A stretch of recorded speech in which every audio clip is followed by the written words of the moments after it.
Hey guys, it's that time of the week again where we go and have some NBA action. This week we'll be going against the Miami Heat, the of course NBA champions. Now they're gonna have the ceremony and ring ceremony. I don't know why they're doing it in the middle of the month, but let's just see. We're 9 for 9, that means we're a .500 team. They're obviously not a .500 team, but they're not doing as well as they should as a Miami Heat and former champion. Should be former now. Hopefully they don't win it again. Now, we're matching up pretty well here because our front line is absolutely going to destroy theirs. JaVale McGee is going to squash Chris Bosh at the post.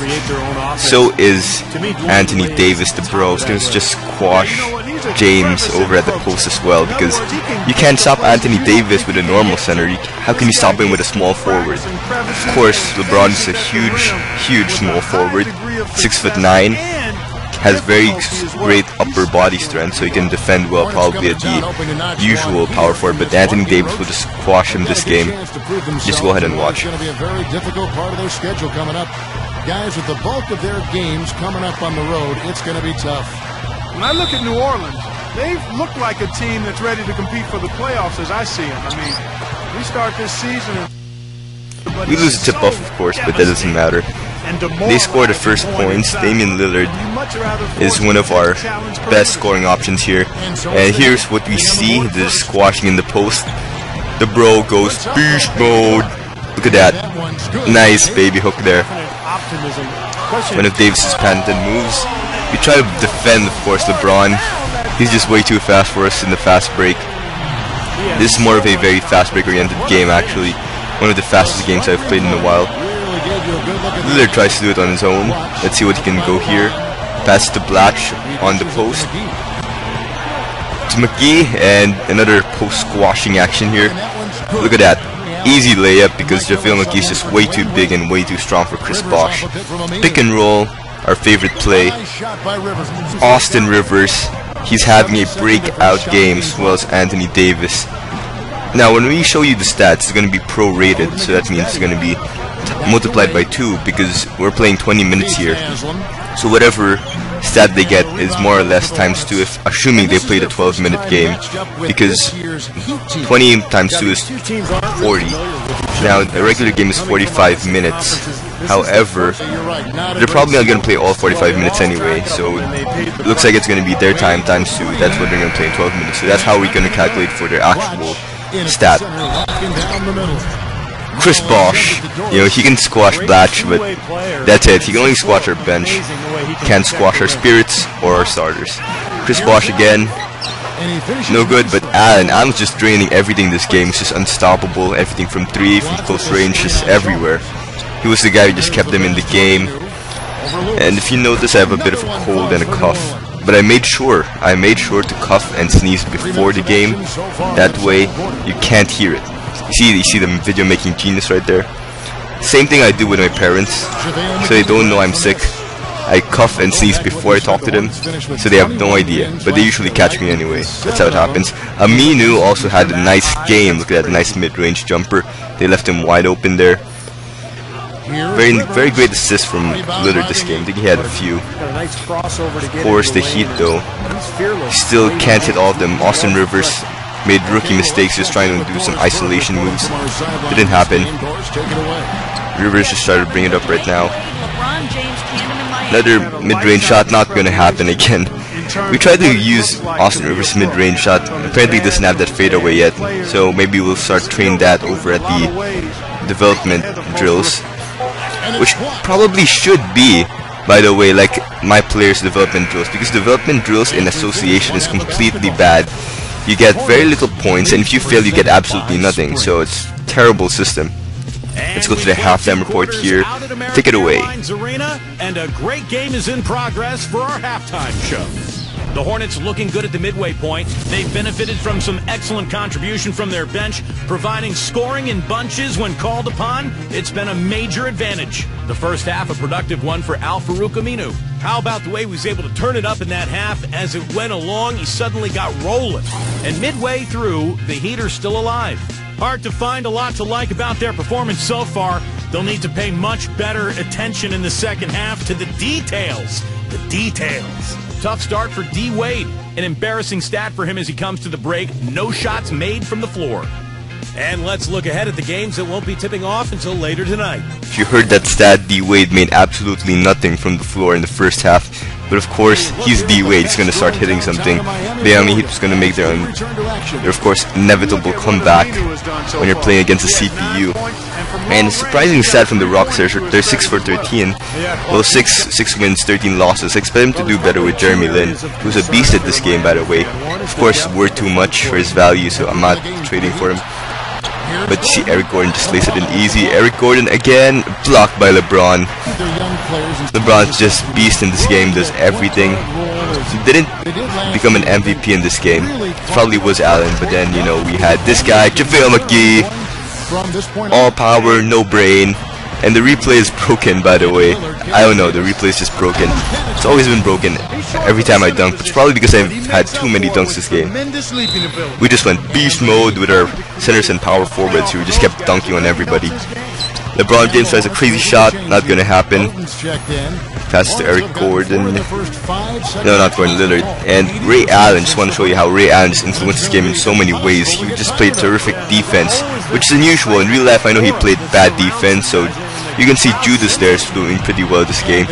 He stopped that fast break, probably would have led to an easy mid-range shot by Aminu. You know, he also had a lot of steals. Look at that. Sugar Ray Judas probably could have saved this game, but you'll see that later on. And the replay is still broken. And Davis again smashes it in. He's just way too fast for Bosch and way too strong for Bosch as well. You just can't stop him in the post, even with a great center. And that's where we really got our advantage here. We got it from the fast break because the Heat have terrible transition defense. So we're just able to run and play their own game and squash them at their own game.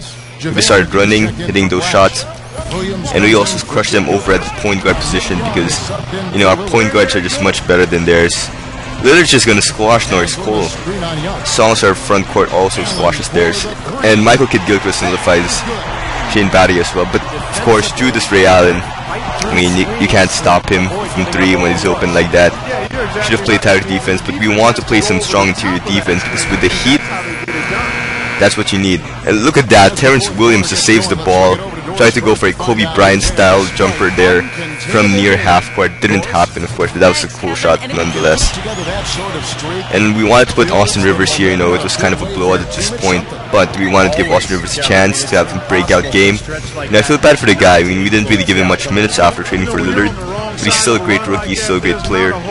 Look at, again, Anthony Davis against LeBron. Same baby hook. I mean, that's just patented shot for Anthony Davis. He just keeps going for those baby hooks. Rivers, look at that. Now we're gonna go for another River play here. Layup, about to dunk it. Nah, it would have been cool though if he missed and then he dunked it. Because, well, Rivers is doing really well. He's very good at driving to the rim. Not very good when it comes to mid-range shots, as we showed a while ago, but we'll work on that. Definitely a player to keep going forward. He'll probably be our main backup or 6th man if ever, assuming that Lillard performs up to par. If he doesn't, well then maybe he'll start. We'll just have to see about that in the future. Chris Bosh, of course, they're making their inevitable comeback. Chris Bosh just leads that with that nice hook shot, I guess. No, more of a layup in the poster. But of course, Judas makes a lot of shots in this game. It's just a beast. But Anthony Davis, look at that, just lays it in right there, easy path to the ring. I keep mistaking Austin Rivers and Anthony Davis. They're both Anthony and Austin. And of course, Austin Rivers has that 3-ball. We've actually been working on some of his shot now. We did a developmental drill when it came to his 3-point shot, and his mid-range, but we worked more on his 3-point shot there. And Terrence Williams misses the player at least, passes to the wrong guy. And this is where we start to fail here. We had way too many turnovers. That's how they started to get back in the game. Look at that, Ray Allen, just the MVP of this game for the Heat. Took a lot of shots, made most of them, and had a lot of steals and a lot of good defensive plays.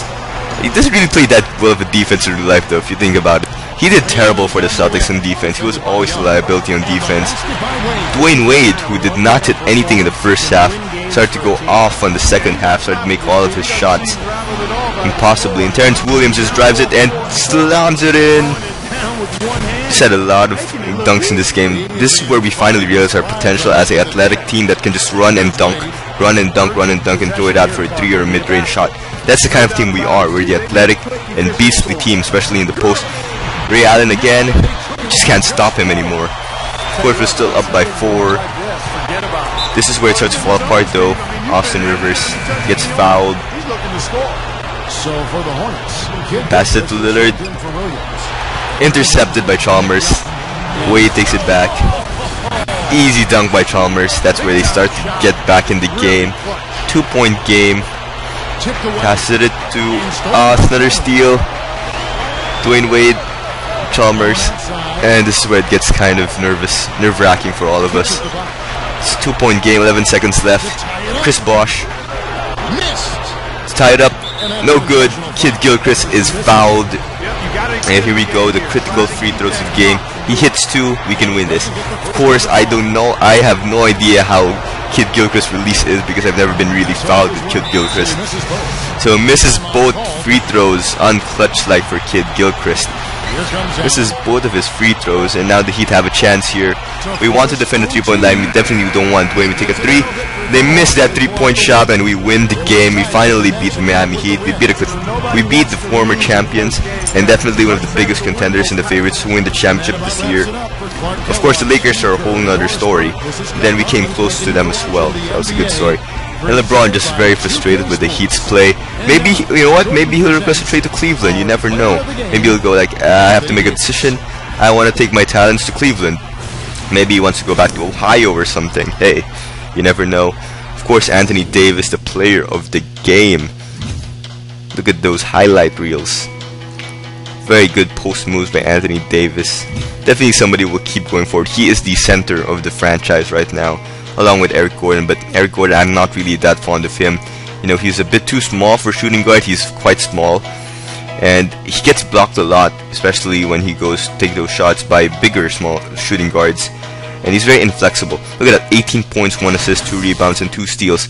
If we're gonna standard that to pro rating, that's 36 points. If we had played 12-minute quarters, 36 points. That is a beast. Breakout game for Anthony Davis and Austin Rivers. And now let's go on ahead and see how everybody else had done. There we go. And Ray Allen, 34 points, assuming we standardize that. 12 points by LeBron James, 24 points meaning. And look at that, Dwayne Wade had 6 assists. That would have been 12 assists or so. Chris Bosh, 22 points. Dwayne Wade, 34. LeBron James, 34. Mario Chalmers. Oh wait, sorry, I was reading through the minutes. Man, that was stupid of me. Well, LeBron James had 12, Dwayne Wade had 24, LeBron James had 24 if we standard that, Ray Allen had 34, Chris Bosh had 22, Chalmers had 14 if we standard that, Anthony Davis 18 points at 36 standard points, Austin Rivers 22 points, major contribution from him, and we just had a very well-rounded team here with team contributions here. Eric Gordon did really score a lot, but that's fine. See, Michael Kidd Gilchrist missed those 2 critical free throws here that would have made the game easier for us, but we still won anyway, so don't take that out on him. Davis though had a lack of rebounds here, but you know who had a lot of rebounds? JaVale McGee, rebounding monster. Of course, he didn't really miss a lot of our shots. Well, actually we did, but the Heat so happened to take it for some reason. I don't know, maybe he wasn't boxing out properly. 6 points by Eric Gordon, a little bit lower than his standard. And Damian Lillard, 2 points, man, that is very low for Damian Lillard, but a lot of rebounds and assists there. So see you guys in the next video. Subscribe for more NBA 2K13.